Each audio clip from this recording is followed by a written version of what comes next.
Assalamualaikum, class 3, day 7. Take out your English A notebook. The new page, take out new page, write date, CW and day.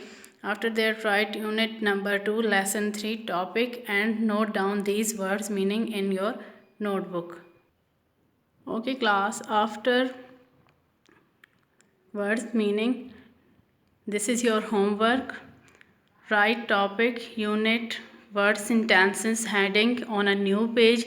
Write words and make sentences of these words.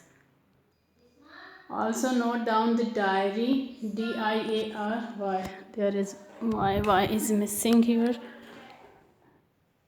Note down your diary. Words sentences is HW on notebook plus learn question answer of unit number 2, lesson number 3.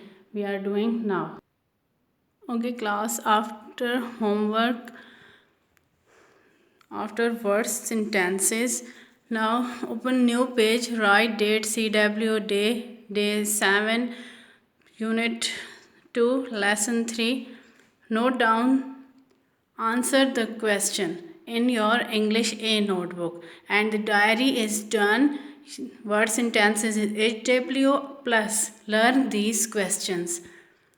Question 1 to 4. Learn these 4 questions.